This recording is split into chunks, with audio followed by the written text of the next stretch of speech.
Hello. Hello. I was like, hello. Hi. So I was saying hi to you coming back to the table. Yeah. Okay. I mean, welcome to the kitchen table. Well, yeah. Or quite possibly our podcast, which is called A Couple of Sassholes. I'm Brooklyn Maple. And I'm Heather Terry. And if this is your first time tuning in, we are a delightful couple of sassholes, which are assholes with a little bit of sass. A little bit? Just a little. Yeah, basically. And we basically talk about true crime. Or, yeah, thank you. Or miscellaneous random things as well, because that's what we talk about in real life. Yeah. So we tend to steer towards murder because we're murderers. No, we wouldn't be able to get away with it. You would. I wouldn't. No, I really don't like to lie. So as long as no one knew it was me, I'd be pretty straight. But if I got interviewed, shit's hitting the fan real fast. Do you think I'd flip? Would you flip on me? I would never flip on you because I don't think you would ever flip on me. No. But if I thought you'd flip on me, I'd flip on you like a flat. What if they came in there like they do on TV and they're like, Heather's in the other room? I'd be like, okay, cool. And she said, you did everything. I'd be like, I call bullshit. Are we playing a drinking game? Because I'm going to say bullshit. Hard no. That's a lie. Yeah. Well. Good to know our friendship's true and sturdy. It's very strong. I mean, I hope so. They're just going to bring this podcast into the interview room and they're like, remember what you said at 1 minute and 22 seconds in? And that you also said that you are a murderer. Yes, yeah. Now I remember. Do you remember? Sing it. No, absolutely not. I don't even remember that much. So, in other times we're recording in an actual sound booth. Today we're doing it from Maple Manor, which is my house, at the kitchen table. Yeah. And Theo's eating, if you hear. Because he only wants to nom noms when we're recording. Put that on the list. No. I hate when you I know that you hate it, and it makes it even more pleasurable whenever I say it. Yeah, for you. I know. If you want to keep talking into the inside of your champagne flute, I knew you were going to say that. I was like, I feel like everything's just going to be like talking into the... It's fine. It's fine. Everything's fine. Yeah. What's on your list today? My list. So, whoa. What's on your list today? Now, one thing was talking about JT's advice. So we got some advice from a friend who listened to our very first one. They're the first person to hear our first podcast. Yeah. And he's a podcaster. And so exciting facts on that one is that we apparently make a lot of mistakes. I mean, we don't know what we're doing. Yeah, we didn't know what we were doing. We probably should have gotten his feedback before we recorded so many already. It's fine. Everything's fine. JT Pedley, he's like Kentucky's little brother. He's everyone's little brother. I was like, what do you mean Kentucky's little brother? I don't know. I was like, do you have a friend's named Kentucky? It was weird to me. No. Yeah, and so it's important for us to talk about what our podcast is apparently and possibly stay on track. Yeah, I don't know how that's going to go, but we're going to... Solid effort. We're going to do everything we can. I have paper and a pen, so obviously we're going to just crush things. That's what I said on another episode, that I felt like I'm getting interviewed. Like, you're going to ask me... As you should. What's my biggest weakness? What is your... No, I'm kidding. I wouldn't even do that to you. I say yes too much. I'm too organized, and I just put too much into my job. That's my big... I'm a perfectionist. I want to give it my all the time, and it's hard for me to not give it my all 24/7. I want to bleed and cry and sweat for the company that I work for. Like, I just want to give it my all, you know? Like, I just want them to have all of me. Okay, John Legend. What are you doing? I have something in my freaking eyeball. You were going to sing again. You're very singy today. I know. Just over. I know. That's your. Call me Reba. That's my gig. I bought a new Reba shirt today. I can't wait to show you. Oh my god, you and your graphic tee choices. I can't. Oh, the one I have on today. Look, I'll show you. I can't wait. Okay. Because she has a hoodie on. That's why she's saying she has to show me. Oh yes, nothing like a Hocus Pocus shirt in the springtime. Everyone at the hair salon liked it, so I'm sure they did. I'm sure they were like loving it. Rando thing to talk about was how shitty the weather's been all week. So we've basically had pouring down rain forever, and then I think we're all really gun shy from the tornadoes that happened in December, and so the second we know there's going to be bad weather, everyone's like, get home, be ready. Well, it was supposed to be bad, and I think there was a tornado in Louisville, so like they weren't wrong. Yeah, it just didn't happen here. I mean, anything from the experience that we had last time, it was so devastating. And it started in Arkansas. It lasted like 5 hours. Yeah. One of the worst ones in history. And it like took forever. And we knew it was just going to hit us and we were just waiting for it. Yeah. And it did. It didn't hit our home. But so I live in one of the biggest neighborhoods. It will soon be the biggest neighborhood in Owensboro. Yeah, there's way more houses here, and I was just here like a month ago. And the perimeter of that tornado was the size of this entire neighborhood. That's crazy. So it would have just wiped this whole thing out. That's just devastating. Yeah. So I hate tornadoes anyway. I lived in Miami for 10 years, and I was like, fuck yeah to hurricanes. Like, you knew they were going to hit. Okay, and I say that. Please, no one, like, yell at me if you're from New Orleans or something. My sincerest apologies. I know it's a horrible thing. Hurricanes are terrible. I know that. But I just remember how planned you could be. Yeah. Unlike a tornado, that just drops down in the middle of nowhere, and it could drop down on your house. And there was just, like, no... It could hit my neighbor and hit me, but not hit the person across the street. It's just the thing about that is, like... There's so many times that they say, oh, we're going to have a tornado, and then we don't. So then people hear, you've heard me say it. I'm like, oh, it's not going to happen. Oh, I'm always scared. The night that you were texting me that bad tornado happened, you're like, are you home? Are you home? Like, it's like, no. You're like, go home. What are you doing? I'm like, I'm drunk at a bar. I'm having a good time. What is that? I'm like, is that a friend? How's that? Okay. And you're like, I was just at a friend's house watching a movie. No, you were like partying at a friend's house. Yeah, I was partying. Yeah, which means you're not paying attention to the news. That's why I have you. Oh my God. I swear. Anywho. Yeah, so it's been gross. It has been. We had a nice day yesterday. That was about it. It was a cute day. Oh, it was a very Karen cute day. Gross. That's what she says. Cute day. Everyone's like, ooh, Karen Gross. They're Googling her right now. Do it. Okay. I love her. Anyway, should we get started today? I feel like we should. Our theme today is Parents Who Kill. Chose by you. Chose by me. Mostly because I don't know. It was some random day whenever I saw something on Instagram not that long ago, and it was the anniversary of this horrible thing that happened. And I had to like dig in deeper. I didn't know how I never knew about the story and just how devastating it was. And I was like, that is one that I want to make sure that we cover at some point. So that is where the theme originally came from. See, I didn't know that, and I was wondering. Yeah, it's this story. It just kind of fucked with me. It sat with me, and it fucked with me. Yeah. It's like a fucking gnat on a hot summer day. Sat with me and fucked with me. Right? Yeah. Yes or no? Yes. Thank you. And what about you? What's your kind of...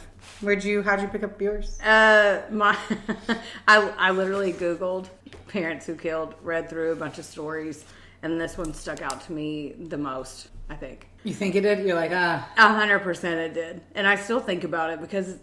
And then I watched interviews. I listened to I'll talk about it in a minute, but I listened to like the trial stuff. Because she should have watched that. She gave one interview like exclusively with ABC. Then I listened to Nancy Grace, which God, I can't stand. So this is the woman who did the killing? Got it. She's got a victim complex. Ooh, I can't wait to dive into that one. You know what we forgot to dive into? What? Drink this or that. Will you grab it out of the freezer? Yes. Should I walk fast like this? I can hear it. That's special. So that's a good time. Even Theo's like looking out the front door, and he turned around to look at that. He was like, "What is that sound?" He was like, "That's my aunt. She's living her life. Just living her best life." So on the drink this or that segment today, we are easily the most sober we've been in a while. No, we're just gonna. I mean, we're gonna take like a few sips. I think I still have. And by I think I can confirm for sure that I still have the beatbox ones from the first time we decided to do this in the very back of my fridge right now. They should be in the very back of the trash can because they're not good. I know. We probably tried. Okay, so Heather went to the store this time and got them, and I told her I didn't care what it was, and I regret everything I ever said. So feel free to explain what you got for me. Okay, so, well, you like spicy stuff, right? Not in my asshole, because that's what happens when you... No. When you eat spicy stuff, it feels like someone shoved a jalapeno in your bumhole. Oh, I can't relate. Good thing this will be the pee hole instead. God, I love you. Okay. Mm-hmm. So Frank's Red Hot Original. It says spicy and refreshing, so we're gonna see. Because those things are. We got this at the Value Liquors here in Owensboro. I don't think anyone cares. Right? I know, but I'm still gonna say it anyway. I don't know how to say that word.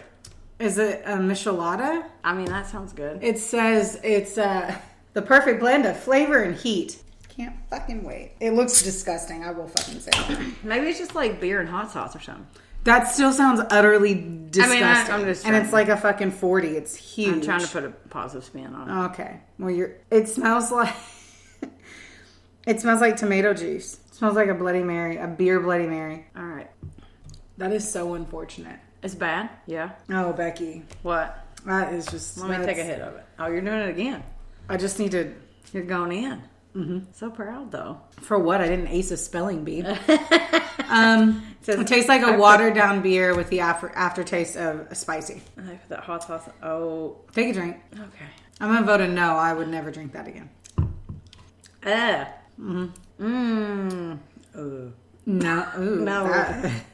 For anyone who doesn't know what that weird sound is. I don't need to go back in on that one. So they put that into their michelada recipe. I don't fucking know. Cayenne pepper sauce blends with natural flavors of lime and Worcestershire sauce and a hint of salt to bring a whole lot of flavor to this refreshing beer cocktail. It is a beer fuck that. Yeah.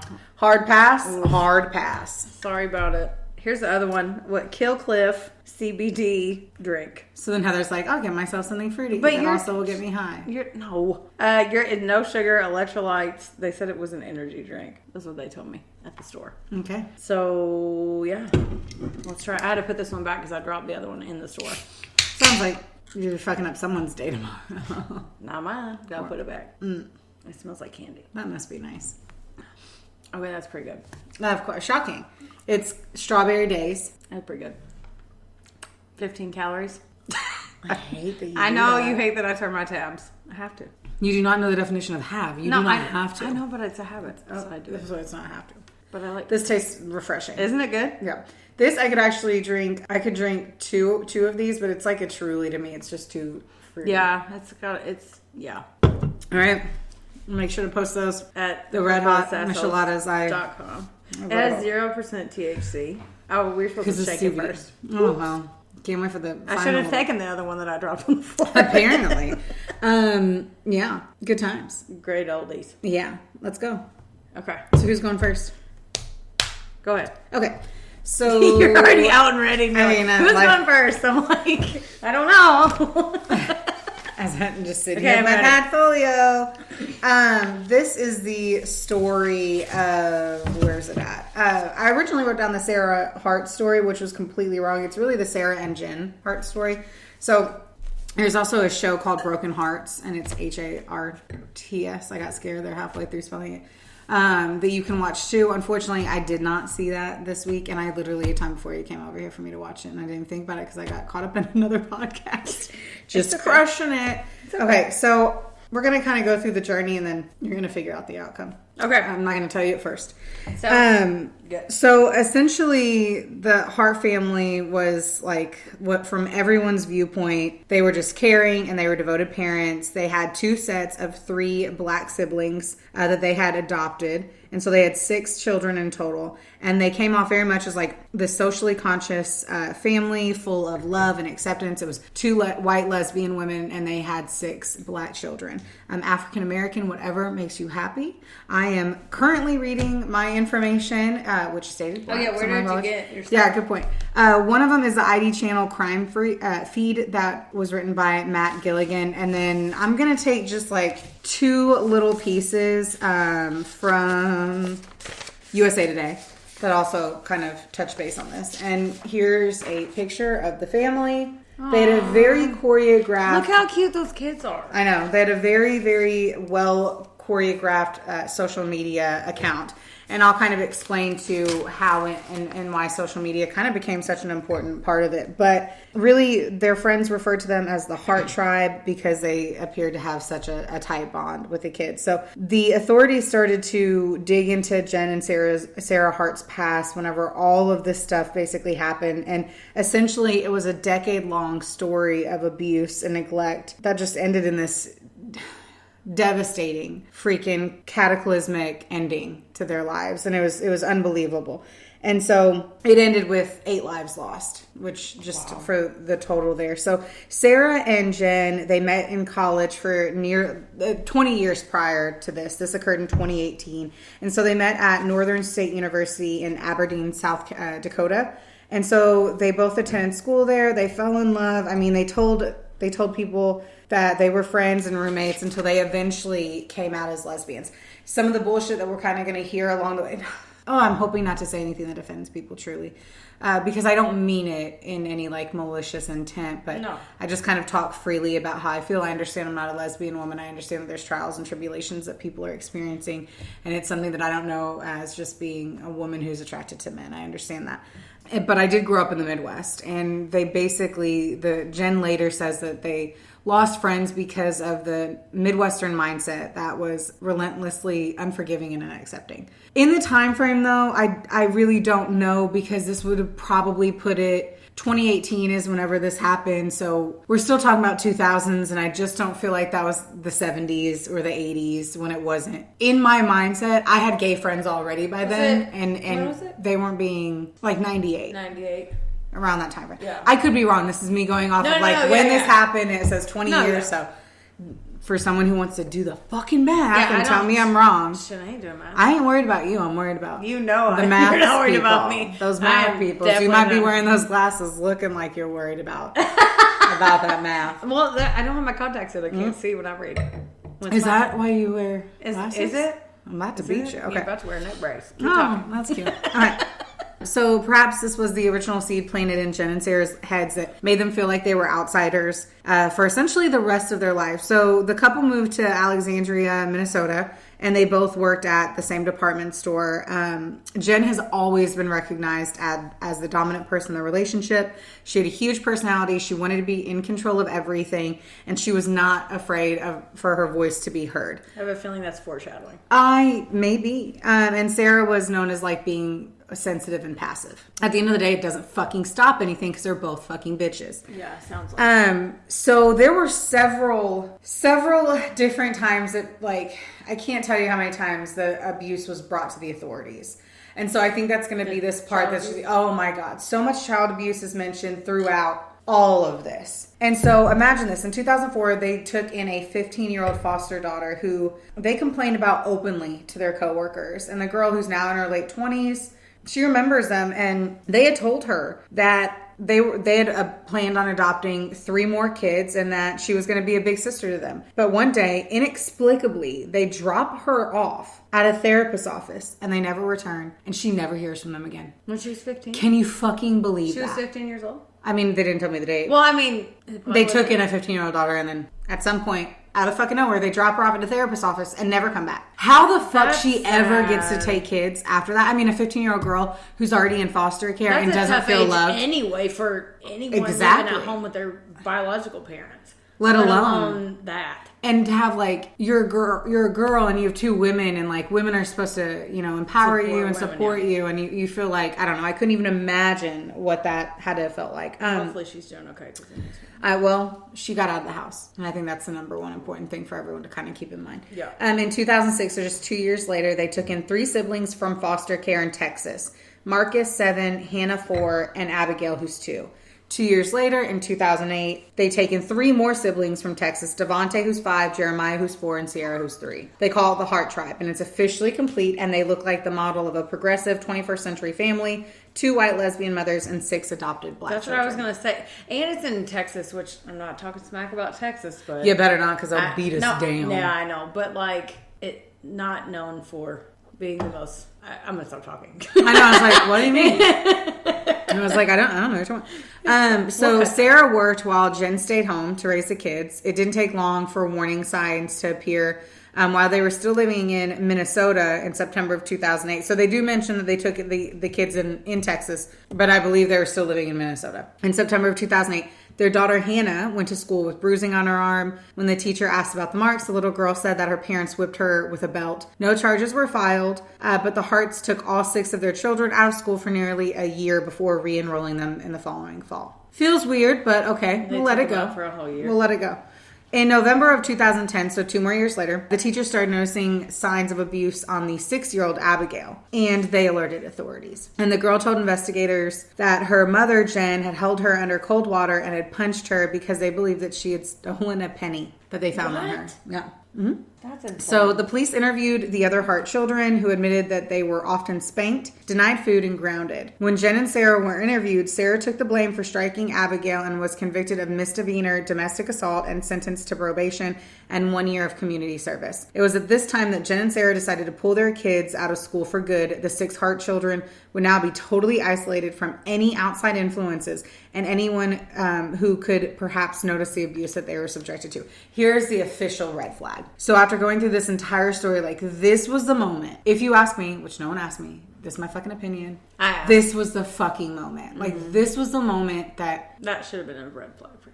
Yes. And no one probably paid any attention. She dealt with whatever it was that she had to deal with, and they pulled him out. So anytime the authorities ever kind of started interviewing them and like paying attention to the abuse allegations, they moved states. So they decided to pack up and move to West. Are you kidding? Wait, stop, Nope. pause. So Nope. they were like, oh, you're on to us, and they just left. Every time. There's more than one time.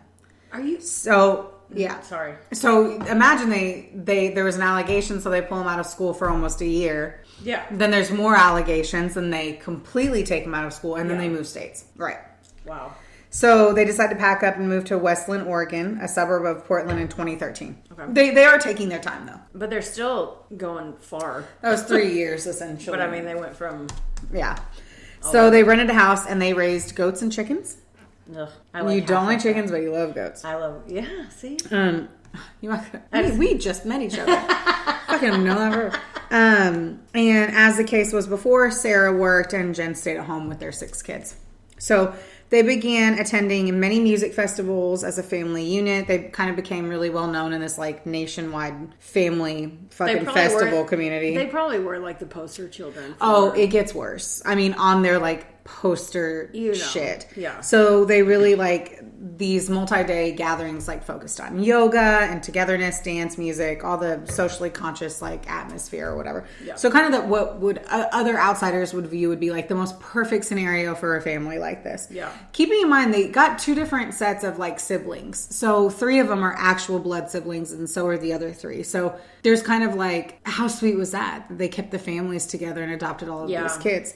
So they were always looking like they had smiles on their face, happy family. Yeah. So Jen Hart cultivated a carefully curated social media presence, and her social media posts were always filled with like photos and videos of the family on these cross-country adventures at all these festivals, and they looked like this big cohesive unit. I showed you a photo of them just looking like... Yeah, they literally looked like they were on a poster. Super happy. And one person's actually referred to them before as like she was a master poster. And so like she was able to create this like her happy family persona, this modern day society for them. And she probably like fed off of it.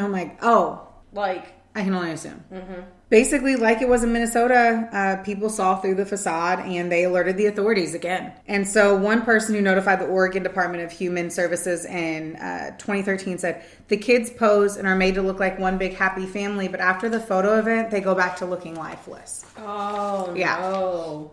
And then other people said that they looked underfed and really small for their ages. Another person who did one of the tips said that they looked like trained robots and they looked like they were scared to death of Jen, which is the hardy lesbian. Probably not the right thing to say. My bad. Whoopsie. So hardy. I mean, I'm making assumptions here to be really honest. She's fucking hardy. That's a photo of her. Chili or something. Like, that's what I think when I hear hardy. Right? Linebacker. Like some chili. I mean, I hear that. So they go into it after receiving multiple complaints. Fucking Oregon. They finally came to the Harts in August of 2013 to interview the kids and their mothers. The responses were all nearly the same, and they all stressed that there was no abuse in the home and that they were grateful for their situation. The kids. And one investigator noted that the children showed little emotion or animation. They were just kind of like zombies, weren't allowed robots. To. That's just, I don't know, but that's what I would Well, I mean, under the assumption of everything we're kind of talking about, obviously they're trained to say that. Sounds like its own thing that they would be. Well, Jen argued that many of the issues the family faced were due to outsiders not understanding the Hart's family dynamics. And once more, the officials couldn't find any concrete evidence that showed that they were neglecting or abusing the kids. So The fact that they had void eyes, the fact that they were underfed, the fact that they looked too young for their age, none of that is fucking glaring in your face as they're 85 pounds, but okay. So in a strange development, here's kind of like a weirder part. One of the Hart children became nationally recognized in December 2014 after a photograph of him was taken at the Black Lives Matter protest in Portland went viral. Yes. I remember. He was Devontae. He had tears streaming. I remember the photo. Streaming down his face. He was hugging a white police officer who was trying to, keep the peace of the protest. The photo was shared countless times as people across the country use it as an example of unity during all the riots in Ferguson. And so overnight television shows wanted to interview Devontae. Oh, and no. Yeah. And Jen, I just don't thought worry. about her or his parents. Oh. Like going or Jen. I mean, Sarah isn't fucking... No. Just because one person, it's like having a husband that beats their kids and the mom knows it but doesn't do anything about it. Same, you're doing it too. Oh, yeah. Not that I know. I just thought about whose head was going to get bigger. Oh, that had nothing to do with it. She actually lost her shit and she was like, no. She said, she was like, I want to protect my son's privacy. He is never going to go. Is it because she knew that they would probe in? Who knows? I don't know. They're not my friends. Just thinking. Jen, who was always conscious about the family's social media presence, they decided to take a complete hiatus online for 6 months. Because all of this makes sense, right? Anything happens, anyone's paying attention, all of a sudden hiatus or you move. Or they go back and find a post that you posted 15 years ago and all that stuff. I guess. Yeah. So in spring of 2017, Jen is back on social media. She tells her followers, this period slammed. Us. Okay, Really? This year slammed us hard. I'm sure it did, he fucking psychopath. So at this point, they relocated to rural Woodland, Washington. Okay. They're next door neighbors. This is where we're going to get real fucking sad, so just get Okay, where's that CBD chug drink? Chug that red hot nastiness. That butt burner that I bought you. Yeah. So their next door neighbors, Bruce and Dina DeKalb, I'm guessing I'm saying that right. They noticed that the 6 Hart children rarely left the house and the blinds were always drawn. That to me is a creepy fact. Now, in my house, I don't have any big front windows. Yeah, but I can only blinds imagine. are always open. That's why I always shut them when I sleep on the couch. So you know that. I always shut those blinds before I go to bed. And then I'm not down abusing. Here, This is my back windows. I know. I'm just talking. Okay, we derail. Oh. But I just feel for how weird it would be that you have 6 kids who were adopted and never allowed outside and the blinds are always drawn. So in August in 2017 at 1:30 in the morning, Hannah Hart shows up at their door, the neighbor's door, the DeKalb's door, frantic and asking for protection. Bruce and Dana noticed that the young girl is missing her 2 front teeth. She told them that she had jumped from a 2nd-story window in her house and ran next door. She also said she wanted her neighbors to hide her and exclaim, "Don't make me go back. They're racist and they abuse us." Soon after, Jen Hart showed up at the DeKalb's door and they take her back home.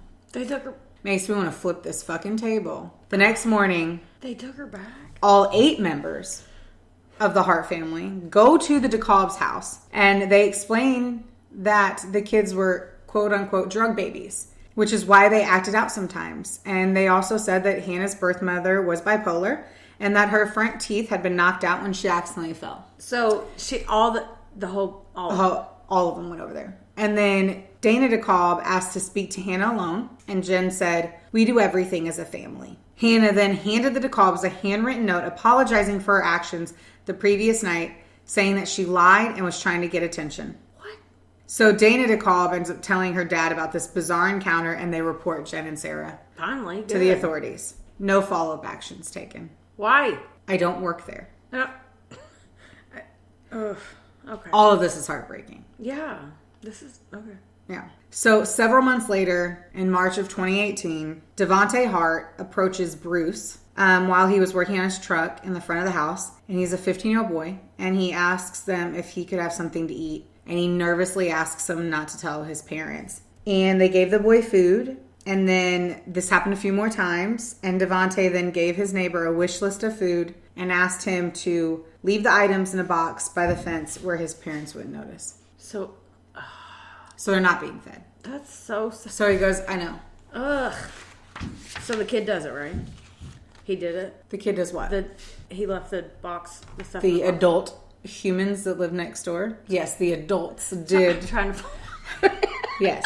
No, like the other woman, she's a woman, and she like told her dad, like, dude, this crazy shit happened. Yeah. Dad's like, call the fucking authorities. Yeah. But she was an adult.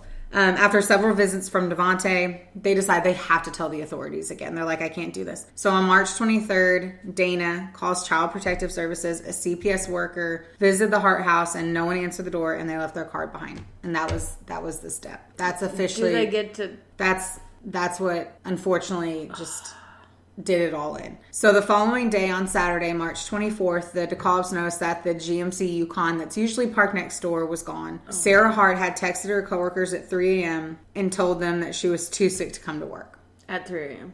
At 3 a.m. That's so bad. No one knew it then, but the Harts, perhaps fearing that authorities would uncover abuse and neglect, decided to once again leave their home as they had in Minnesota and Oregon. As the 8 members of the Hart family drove south along Highway 1, there would be no stopping for group photos or lengthy Facebook posts about the many joys that their family has, right? Instead of looking at a new town and a new home to settle in, they have a sinister destination, unfortunately. And so the last sighting of any of the members of the Hart family alive was at a Safeway grocery store in Bragg, California on the morning of Sunday, March 25th. There's a surveillance camera that shows Jen Hart paying for $20 worth of groceries. So they've been traveling all weekend, and we're just seeing $20 worth of groceries for a family date. Yeah, that's what I mean. Nothing. Well, it wasn't, yeah. So on Monday, March 26th, the Yukon was spotted belly up on the rocks at the bottom of a cliff, a 25-minute drive from that Safeway store. So they talk about the details of the crash. The scene in the GMC Yukon's computer and airbag controllers were analyzed for information. And the story that they told us was really disturbing. Jen, of course, was at the wheel of the Yukon, in control as always. She pulled off of Highway 1 onto a gravel turnout, stopped the vehicle 70 feet from the cliffs, and then accelerated the car to roughly 90 miles per hour. And without touching the brakes, because there were no skid marks, she plunged the car off a 100-foot cliff, killing herself and her entire family. She was drunk. The belief is that no one was wearing their seatbelt. The belief is that she was drunk to get up the courage to kill them all. To do it? Yeah. Sarah and 2 of the children had taken antihistamines to cause drop. Basically, they were completely doped up on Benadryl. So the kids were asleep. At least they were asleep. I mean, not that that's any better. So, at least. I mean, this is what they came off of. Let me see. I actually need that back. Holy shit. I have more information. Here's the car at the bottom.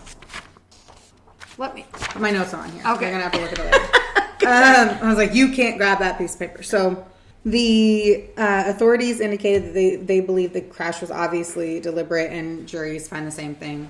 In the testimony, you can tell that Sarah Hart, so here's a big one, Sarah Hart, who was also supposedly like drugged during it, had used her phone to search about drowning and hypothermia. So, can 500 milligrams of Benadryl kill a 120-pound woman? Is death by drowning relatively painless? How long does it take to die from hypothermia while drowning in a car? Like, these were things that she had Googled beforehand. Wow. So, Sarah Hart, who was not driving, had 42 doses of the generic sleep-inducing drug in her system. The children also had high levels of the drug in their bodies that the autopsies found. They used to give the kids like Benadryl on long drives so they would sleep. So that was one of the things that came out in the hearing. There is one other piece. So the fact of the bodies was really unfortunate. And okay.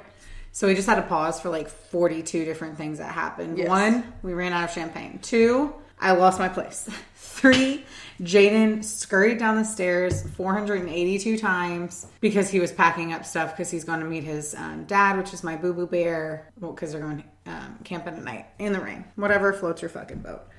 But we had to pause. So, as we back into the story. The sad fucking story. Yeah. So, as I mentioned, she plunged the car off a 100-foot cliff. No one in the car was wearing a seatbelt. The big, like, ending question was Sarah Hart. Though I mentioned that Sarah had Googled that shit, but they are wondering if she was a conspirator of the crash, or if she just, they say, like, or she didn't realize her ultimate fate, like, what was going to happen, you know? Jen was always the dominant figure in the relationship, so maybe she just accepted her destiny and just fucking went for it. They don't know. She didn't take her phone and look it up. I know. Like, she could have taken her phone and looked it up. Or Jen was like, we're going to fucking die today. And she's like, well, how are you going to do it? I'm going to run us off this cliff, okay? And then Googles those questions. Yeah, maybe. So on April 8th, nearly 2 weeks after the crash, 12-year-old Sierra's body was recovered. Hannah's remains were positively identified in January of 2019. Devontae Hart's body was never found. And I think that is what devastates me the most. So 3 of the bodies, and I'm still freaking trying to find like who exactly, like where. I'm freaking A. Hurry up and say something so I can find it. So, I don't know what you want me to say. Oh, the moose is here. There's not a moose in here. Here we go. Okay. I was trying to explain like whose bodies were found in the car, sadly, and whose bodies had been thrown out of the car. Yeah. So the bodies of siblings Marcus, Jeremiah, and Abigail were found the same day near the car. And then weeks later, Sierra Hart was pulled from the Pacific Ocean. Ugh. Hannah Hart was eventually identified, as we mentioned, through the DNA match. And then Devontae's was never found. Wow, that was rough. Yeah. So if that was going to happen, 150%. Here's that photo you wanted to see. I couldn't imagine. So somebody ended up hearing like the car rev, and they ended up looking. So you could have seen those dead bodies like just being outside of the car. I think being awake as a car, like that's one of my biggest fears. Is like plummeting off of a bridge into water. Right? Yeah, I know you don't care. I do not care for that, and I think that's like so terrifying. So I ponder there's so many thoughts and questions and like what the fucks, and I honestly understand they knew they were going to get fucking caught. They knew what the fuck was going to happen. They couldn't run anymore. They couldn't run. They lied enough. Yeah. And they couldn't run, and they were like, well, if no one's going to have it, like if I can't have this family, no one's going to have this family. That's so sad. And I just think the way is unreal.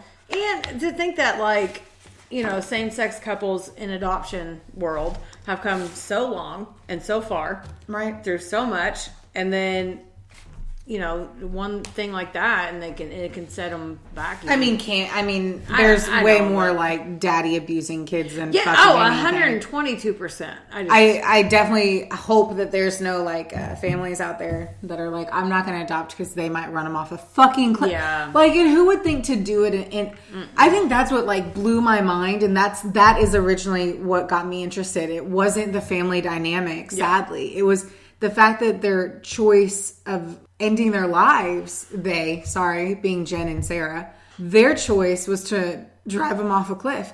And if Sarah did know, like, and she's the one that had some of the Benadryl in her system, for what? Like, and then I read something else that said that they were both drunk because they had to drink, and like literally the statement, they had to drink to get like their guts to do it. Well, and how I guess at 100 feet, you know you're going to die. It's like a roller coaster. You're just going to fucking take it. I just hope all the kids were passed out. At impact. I hope. Like, fuck those bitches. I hope they were awake and felt every hit. Oh, of course. I hope the kids were asleep at least. I mean, but how would you even... I don't know. Oh, God. Brooklyn, here is your reminder. Take my hand out of the freezer. Alexa, dismiss. Just so you guys know that. Dismiss. The timing was so bad. The timing is... Here is your reminder. Oh, my God. Take my hand out of the freezer. Alexa, dismiss. Dismiss. It's like the universe giving us a... Subject change. I don't fucking know. Yeah. So it says to take my hand out of the freezer, but we're coming up on Easter Sunday. That is the ham. I need to thaw my ham. Take your hand out of the freezer. Take your hand out. If I've said it once, I've said it 1,000 times. Take your hand out of the freezer. I'm tired of you doing fucking putting it in there. Keep putting it in there. Just take it out. I know. Well, anywho, that was the very sad story of the Hart family. You can also see the show The Broken Hearts, which I did read a review on that, which I did not watch. So we're gonna watch. Maybe. It had really bad reviews. Well, we've watched Lifetime movies that have bad reviews. Oh, you're At least right. This will be like for a purpose. Yes. Not just because we want to watch a Christmas tree farmer marry the lawyer that had to come back and help her mom with her house. Yes. Every Lifetime movie. And I can't wait to have my own Christmas tree farm. I knew that is my end game. It is my goal. I will have a Christmas tree farm. Travis said we will do it. If Travis doesn't give me a Christmas tree farm, I'm sure there's another single dad out there who wears hunter green vests and cute fucking buffalo plaid that will show me the true meaning of Christmas. I think this would be an awesome time. Take a break. to take a break, Yes. fill up that champagne, and then dive into another depressing fucking topic. Yeah. Mine's pretty sad too. Well, I would guess if it's parents who kill, there's not a jolly topic. No. Nope. Okay, back in. Yes. Breaks were taken. Breaks were taken. Drinks were made. And One was consumed. And we're ready to do this. About as ready as I'll ever be. This is... So when you said parents who kill, I Googled to look. Parents who kill? Yes. I did. Was that the key? Yeah. Yes. And then I found Julie Schenecker, who is from Tampa, Florida, and we're going to talk about her. Have you ever heard of her? No. Okay, well, get ready because it's not buckling in, sis. It's buckling the fuck in. It's really not pretty. So I'm going to tell you what happened first, and then we're going to go backwards a little bit. Okay. I like it. Tell me the climax. Bring me back into the Okay. So, January 27th, 2011, 16-year-old Calix and 13-year-old Bo Schenecker were found dead by police in their home in Tampa, Florida. 12 and 14? 16 and 13. I made that up. 16 and the 13. one drink I consumed, apparently. 16 and 13. Okay. So their mother, Julie Power Schenecker, was arrested on suspicion for their murder after an alleged confession. So her mother... What's an alleged confession? She called her mom, and her mom called the cops. Fucking cock, yes. man. Okay. So... On January 29th, this is 2 days later, she was admitted to Tampa General Hospital, but was released the next day. And then she was charged with 2 counts of first-degree murder after that, 2 days later. They had to wait till she got out of the hospital for that. So, we're going to back up a little bit. That was just me. That was you reaching? That was chubby Brooklyn reaching for a fucking champagne bottle. The bubbles. That's totally fine. The bubbles. No, so I know that as you're grabbing something, but I'm like, I have the front door open and we have like a glass door, and our neighbors, one of their like lights is going out, and so it's just like fucking strobe light. Like I want to do some Molly and fucking go eats outside of their. Okay, so she was called. They investigated a little bit of abuse in the home. Because Calix said that her mom open hand slapped her for 30 seconds. Wait, like open hand just kept slapping for her? 30 seconds. That's what she told her counselors at school. That's what she told them. And then they did investigations, and since there were no marks, they said it was fine. Oh my God. Okay. Okay. So, are you ready for this? I mean, I have to be. Are you ready for this? I think that's the bigger question. I looked at Wikipedia. Are we back in? Yes, we're back in. I was so not ready. Okay. Yeah. So, Wikipedia, Murderpedia, there was an interview that was exclusive with ABC. And then I listened to Nancy Grace, which that was a little painful.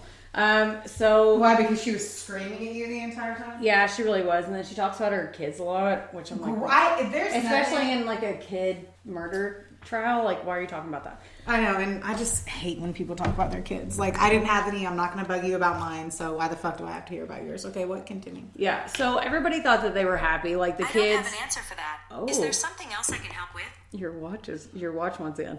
Every time. Every time. She's always involved. She's a guest star. It's going to be a couple of assholes.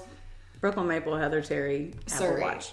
My bad. Yeah. So everybody that like Bo, he was the younger one. He played sports. He was popular. Calix was popular too. She played sports too. Like there was no trouble at all. No one saw this coming. Nothing. They weren't naughty kids. No, they weren't drug babies. No.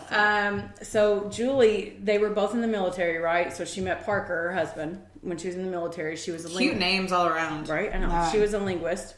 So they met in Germany. So when they were over there in the military, they both met, and then she kept advancing. He kept advancing. He ended up being a colonel. Well, when they decided to get married and have kids, she decided to leave her career. They said but then she holds resentment. Put a pin in that, okay? So, pin, put in it, noted. Yes. Yeah. So she stays home with her kids. They live in a suburb in Tampa, like huge house, pool, everything. Like they have a good life. Yeah. No one suspects anything at all. Well, then she starts to say that she has depression. It's not noted in the military. It's not noted anywhere that she had any mental illness. Now, in the ABC interview, she says, oh, well, I headbutted a colonel's wife. I did all these things. And the military said, good job. And they never document any of this. She was like honorably discharged. She just left. So I just pondered too, like, how many places is it documented? Like, I went, like, I'll always be open about my struggles, but you were with me when I was going through a horrible stage of depression. Mm-hmm. And do you think that's documented anywhere? Even though I went to multiple doctors, tried to contact like psychiatrists. Do you know what I mean? But I mean, in the military though, like you think that they would, yeah. Well, that's what she was kind of leaning on a little bit, which I think she held on to. Her side, I know. I think she held on to some resentment. So what happened that day was that she went and she picked up Bo from soccer practice. They were on their way home. She went on a Saturday and got a gun because she says, I'm going to kill myself. She goes on a Saturday. They're like, well, you have to have a psych eval. We have to do a background check, all the stuff. Yeah, like they do the background check stuff. Okay, but like a psych eval? No, like they had to make sure nothing gets flagged. Oh, okay. Yeah. Sorry. And what kind of gun, do you know? I'm just saying if it's like an easy gun to kill yourself with or not. 38 something. Okay. I'll tell you in a minute. Sorry. I don't know. Sorry. I think about guns. Which ones if you were going to kill yourself, there's this, if you ask me, which you once more, no one's asking me, but I feel like there's specific guns that you would choose that have less backfire, easier to point. And yeah. Anyway. So okay, sorry. It was a handgun. I do know that. So she does this on Saturday. She gets it on Thursday. The guy that sold her the gun. So I'm sorry. One more thing. Mm-hmm. I'm blown away that she didn't get same day. Like, I just recently bought my first gun, a 9mm Glock. I went to Academy Sports on a Saturday, and I got it on that Saturday. Yeah, they had to wait for her background stuff to come in. I know, but like that, like, and I hear you, mm-hmm. and I'm not questioning you, right? But it's a computer run. It's like a do. Yeah. Anyway, well, so I don't know the guy that sold her the gun went on record. He even was at the trial and stuff, and he said she seemed fine. She was laughing. She was joking. She was very friendly. And then when she came back, she even shook his hand when she left. She wasn't distraught. She didn't seem upset. He's like, that would have raised red flags for me. What state is this in? Do you know? Florida. Oh, sorry. Yeah. Okay. She comes home. She picks him up from soccer practice. They're on their way home. She shoots him. He was bending down to tie a shoe. In the car? Mm-hmm. In their SUV. She shoots him in the car. They were almost home.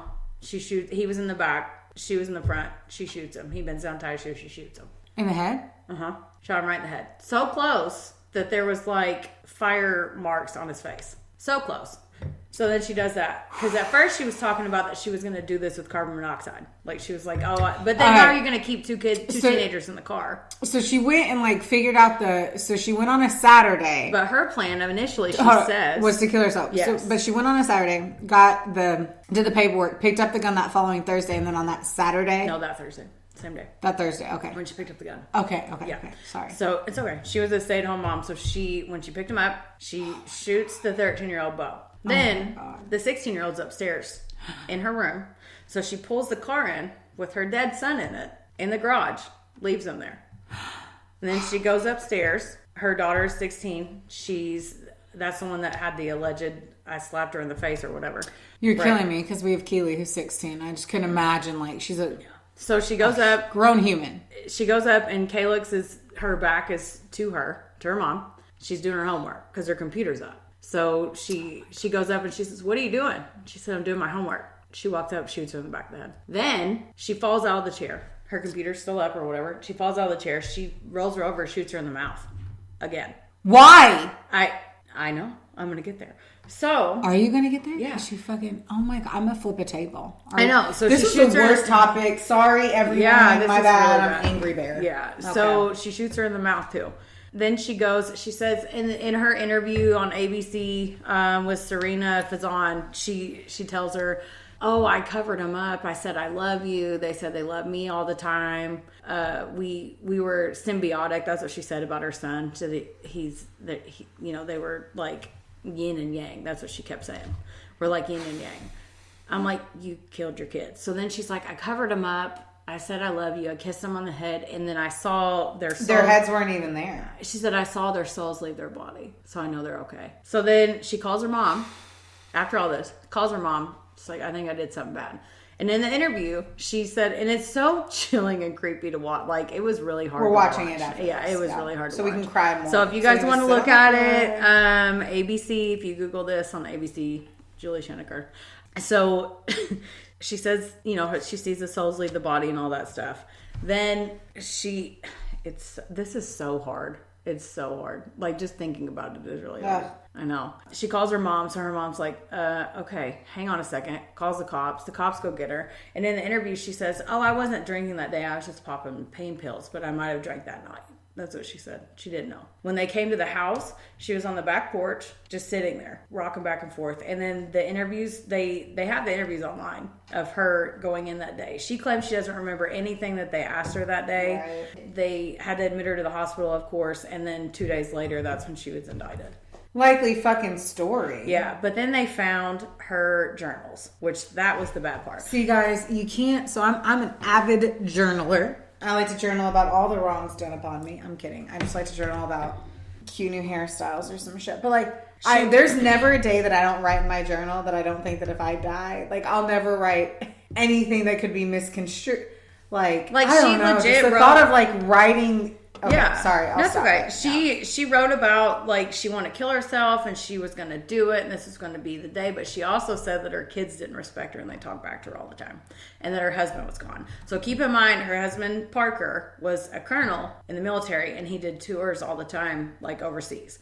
So she says, when in the interview, when the cops interviewed her, she said, oh, well, my kids were, she's like, so why did you do it? And she's like, well, they were mouthy. She says she doesn't remember saying that, but you shot your daughter in the mouth.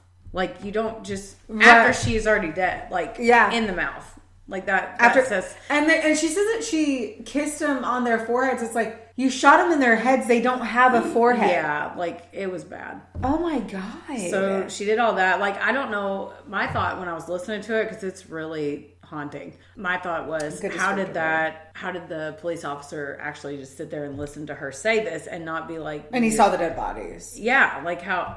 So she did all this and just left the dead bodies as they were and went outside. She covered them up and then called her mom. But did she really? Nobody know. Like, I didn't find that part, so I don't know. So she was literally on the rear porch and she had blood all over her. Like, when the cops got there. I'm kind of surprised on that one too. That means she would have had to have touched him because the blood splatter, the way that they talk about it, would be away from her anyway, you know? Yeah, but she kept saying, oh, she was going to... Here's the thing. This is the part that I don't understand. That she was going to kill herself at the end of all of it? For one, she was supposed to do that and not her children. But one, in the ABC interview, when Serena Fazan asked her if how you say her full name? I have to. Well, I mean, she's the only one that got an interview with her. And she wrote her every, like twice a week for 4 years to get it, to get that interview. Okay. So that was way to go, Serena. I mean, that was a big to do. And she said the only reason she picked her was because she said that my greatest accomplishment was being a mom. And she goes, well, you're a mom. And then the Serena from ABC said the only reason why she wanted to interview her was to make sure this didn't happen again to anyone else. She wanted her to tell her side to figure out, like, why. Yeah.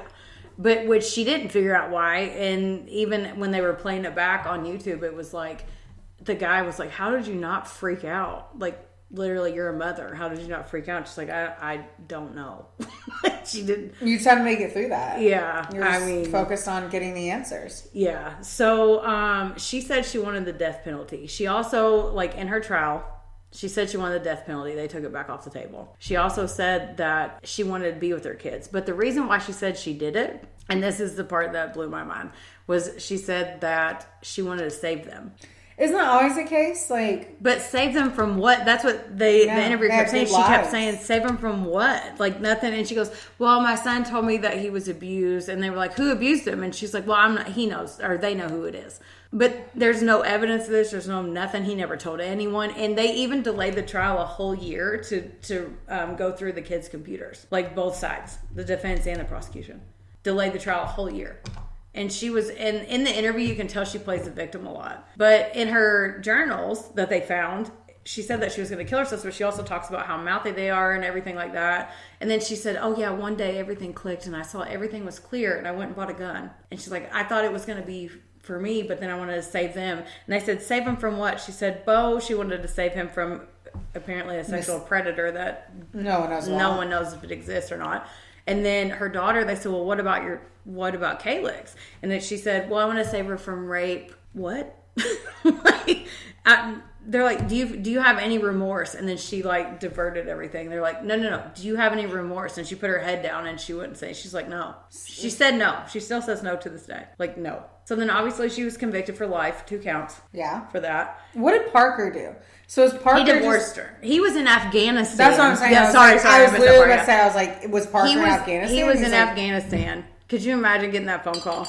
Like when you're in Afghanistan, like, oh, your wife just killed your kids. In a horrible fucking way. And yeah. She's like, I'm saving them. Yeah. But I wanted to kill myself. He's like, she was really mad at him because they said that because she was advancing in her military career, and then when they decided to have children, that it was supposed to be mutual, but she resented like them here's the big thing. It's like if you're both making money, I completely understand that I don't have children. I'll never imply that I know what it's like. But what I will imply is that I it's crazy thing where I know a ton of people who've had fucking kids. And like they pay for people to babysit and watch the kids. And so we're not in 1950s. So many women continue to prosper in their careers. Yeah. And they just miss their baby crying and shitting a little bit more. Like, I don't understand that it's like you sit for, what you're telling me, Heather, is what? 14, 13 years, 16 years, yeah,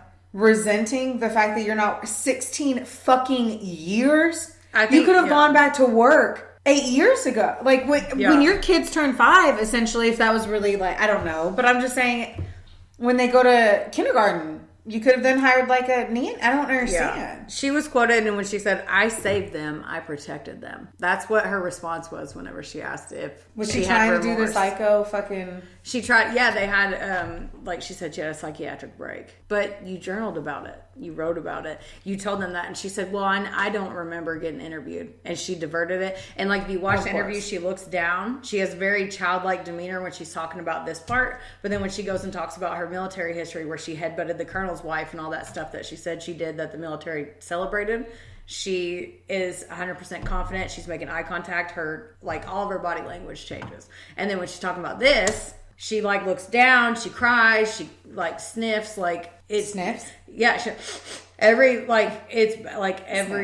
yeah, like, and she's trying to say that the reason why she didn't get help is because of their stature in the community. Like nobody knew that. Everybody thought they were fine. Like that, it's out of nowhere. So, but like she said that she told her husband, I want to be committed, and he was like, well, do you want to? And she was like, no, don't, because I don't want anybody to think anything bad of me.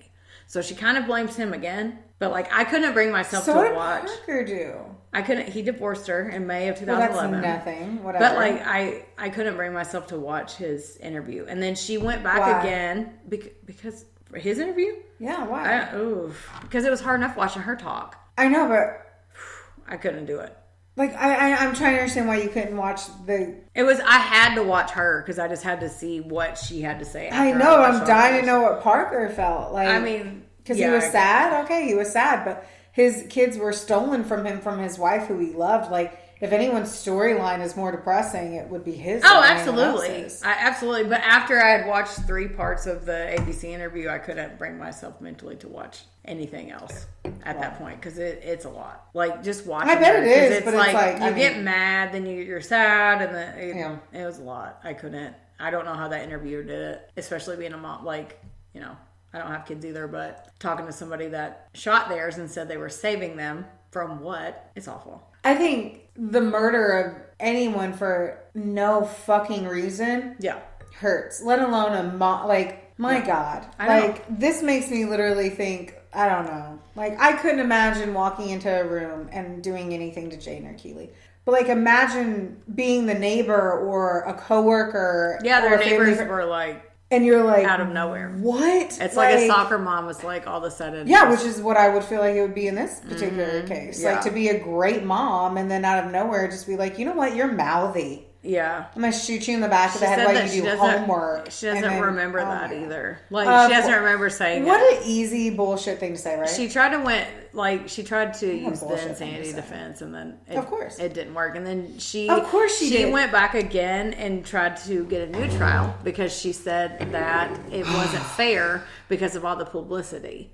I'm like, you literally wrote about it. You did it. You did it. You said you did Yeah. it. They showed up and you had blood on you. You called your mother, who told on you. Like you did it. So what would you do? I mean, truly, legit ass question. Okay. If I called you one day out of the blue and I was like, I think I did something bad. You can't choose my side, right? Yeah. Like you can't. You have to call the cops. You have to be like, yeah. And then the best thing you could do is like being my best friend and my sister, not by, blood, would be like, let's get you the best attorney ever. Johnny Cochran. I mean, I wouldn't even know what to do. Yeah. Because I'd fucking hate you for it too. Like, I love you to death, but I fucking hate you too. 100%. Yeah. It's like, how do you do? I just They'd don't. be like, what's that Band-Aid on your wrist? Oh, I had to cut my tattoo off. Yeah. I don't know who she is. And I'm like, but you had a podcast with her for 8 years. And you're like, I don't fucking know who she is. 8 years. I don't know. It's just, how depressing and sad. And Parker went back and filed a civil suit because he didn't want her to use any of their like money from the marriage that she got when they split for her defense. So he went back and filed a suit, and I don't have the outcome of that. So. I mean, you can only hope that he won, right? Yeah, I'm assuming. But like, man. So she's in jail. I'm assuming she gets her ass beat if she's not in, what's it called, where they're by themselves. Not Gen Pop, but I know, what's the other word on Orange is New Black? Isolation? Is it Either way. Orange is the New Black is like 87 years ago. I don't even fucking remember, besides like women going down on women all day long. It's like fucking softcore, dirty, hairy porn. What is I was what going for whenever I Not a fan. I don't know. I mean, that's a lot. This has been heavy. This is very heavy. And very sad. And I think there's always going to be that reminder to talk about if you have depression, if you have concerns about people, if you think someone's abusing someone, if you think anything at all. I mean, mental health is huge. What's the worst that could happen? The mental health part, you're feeling certain feelings, confide in your closest friend if you can. And from like true understanding of it, it's so hard to get in to see a therapist. Mm-hmm. And I understand that you do not want people to know what's going on, but the good outcome, I guess you can say, of COVID, if you can say that, is telehealth. Yeah. And so there's so many ways to find, suicide prevention or help with your psychological issues. Yeah. And then at the end of the day, if you think that someone's being abused, fucking call CPS. Call CPS. Like, if I thought something bad was happening to you, I would be like, you'd be like, oh, you called? Yeah, I called. I did. I mean, what if Jaden came down here and he had a black eye and a fucking bruise around his arm? Yeah. And he's like, oh, it's no big deal. Travis was mad. Threw me down the stairs. Yeah. It was my fault. And then... Like, what? The crazy part about this, too, is she was trying to say that her son told someone that his mom was mentally unstable. It was never proven. There was never any evidence that said that. She was like, well, they saw his computer. They should know. Well, how does she know? No, there's no way. She was she was victim blaming so bad, and she got so childlike and everything, and she was playing it. She was playing it off. Mentality. So if y'all want to Google her, Godspeed. It's not great, but... Brutal. Yeah, that was rough. We need an upper. Like blow? Like cocaine. No! Oh. Then don't talk about that shit. Don't tell me we need an upper unless you're trying to get an upper. No. She's like, no, I don't know what you're talking. Shut up. No. That was depressing. Yeah. Our bad. Well, at least Theo's here to do his live outro, but we need to talk about our website, socials. Yes. So we've been working on this super fucking hard. We understand why more people don't have podcasts. Oh my God, this is so much work. It's so much work. So we do have our website, a couple of sassholes. Keep in mind, has anyone spelled sassholes? A couple of sassholes. A couple of sassholes.com. And it's sassholes. SASSHOLES. Assholes with an S. Yeah. Mm-hmm. Follow us on that, or not follow us as a website, so visit it. Please and thank you. And then the Facebooks, what's that about? That Facebook.com/a couple of sassholes. Okay, and then we have the Twitters. That'll be the Heather. And girl, it ain't me. I don't have quippy one-liners. No, but I don't remember what the couple handle of is. sassles. Couple of sassles. It's either a couple of sassles or a couple of sassles. Y'all can figure it out. It'll take 2 seconds. Remember? Oh, I don't know what it is. Just Google. Just go to the fucking website go to and the you'll find website. it. Who cares? You're We gonna pay figure for it. We need out. traffic. I We need know. web traffic. Please, dear God. Follow, like, all that stuff. We Yes. promise we're just going to get better every single time. We are like... That is our promise. And everyone's not going to be so sad. No, not at all. Oh, we're going to start just the tip. Yes. Not sexually, because we don't believe in just the tip. But we did come up with an awesome concept. There we go. Just the tip, which we're going to do little quick fucking episodes. Just a quick ramble. 20, 25 minutes, that little thing that you need. It's like a cigarette break on a long day. Like, You're come putting and listen Atlantis? That kind of sound like Atlantis. Did it? Yeah. Is it because my voice sounds like I've always smoked 8 packs of cigarettes? No, it's because that's a lyric. Okay. Anyway. No one cares. So we Theo. have to Hey, Theo. Theodore. Theo!